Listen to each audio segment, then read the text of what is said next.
This is part 6 of my kind of little series on pushing back on the idea of false memory syndrome.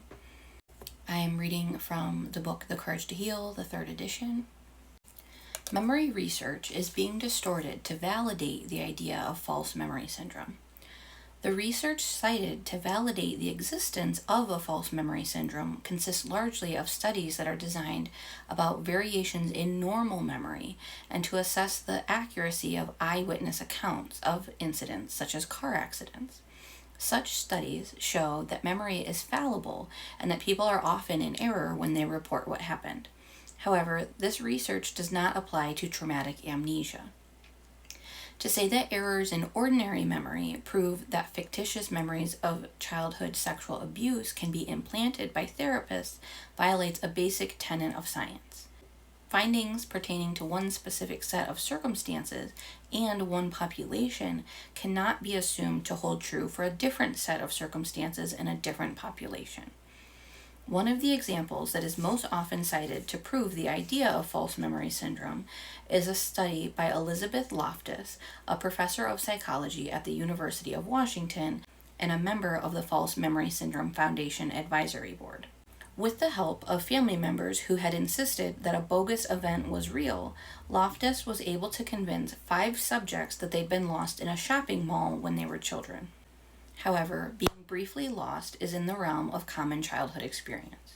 There is no evidence that memories of something foreign, traumatic, and repugnant to us, like sexual abuse, could be similarly implanted. Psychiatrist Richard Kluft speculates on this question. We might think the academicians have won the day. However, there are some reasons for skepticism about allegations of sexual abuse. Is Loftus's laboratory equivalent to the family bedroom? Is a picture of an automobile accident equivalent to the image of the male body part between their legs coming right at you? Is sitting in a nice air-conditioned university classroom the equivalent of being forcefully raped? Is it possible that the memories might be laid down a little differently? In a letter to Karen Olio about relevance of this study to survivors of child sexual abuse, Loftus herself wrote, "Being lost in a shopping mall is completely different from being sexually abused.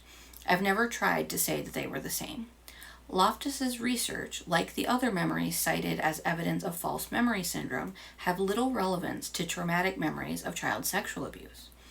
Expert witnesses for the defense in sexual abuse cases have also given extremely misleading testimony about memory research. Anna Salter studied Halinda Wakefield and Ralph Underwager's book, Accusations of Child Sexual Abuse, as well as transcripts of Underwager's testimony. They said, "I took a look at his transcript and I was horrified. He was talking about research I knew and books that I knew. He was saying things like, 'All research in this volume demonstrates that children are very suggestible.' In fact, the book mentioned a number of studies on suggestibility. Some found children were more suggestible than adults, some the same. At least one study found that adults were more suggestible. One author summed up by saying, 'No systematic relationship between age and suggestibility has been consistently documented.' That was in direct opposition to what Underwager said. That's when I became aware that nobody was going back and looking at the academic scaffolding for this."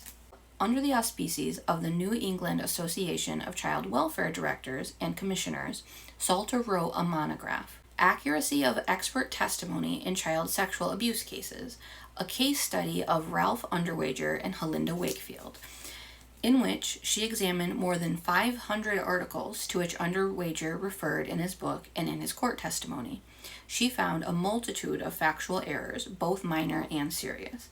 In their book, Underwager and Wakefield cite a study that they say was done with younger and older children. Actually, the study was done with college students. Errors like that in court testimony in cases where the safety and security of children are at stake is horrifying. Cases of child sexual abuse are sometimes won or lost based on expert testimony. Expert witnesses often come to court citing research they do not bring with them. By the time the other side can track down the research to see if the claims were accurate, the trial may be over. Salter writes, if the defendant is acquitted on the basis of inaccurate expert testimony, there is no appeal. The defense may appeal a conviction, but the prosecution cannot appeal an acquittal. Thus, it is very important that psychologists, psychiatrists, and social workers testify as accurately as possible in these cases. It is not too much to say that justice depends on it. This is just me now, but my understanding, a lot of claims go back to that mall research study where people were able to be convinced that as children they had been lost in a mall when they actually were not. The researcher herself says that this study is not necessarily indicative of whether you can implant CSA memories in someone or not. But also, I think if you just think about it on a kind of layperson level, for example, could my own mother or anybody who was around me as a kid convince me that something like I was lost once happened to me and that I forgot it? Yeah, my mom could convince me that I was lost at a mall at some point and that I don't remember it, or that, I don't know, I vomited at Burger King once, or things that I guess are relatively normal. I could be convinced of these things and be convinced that I just forgot them because of the ordinariness of it.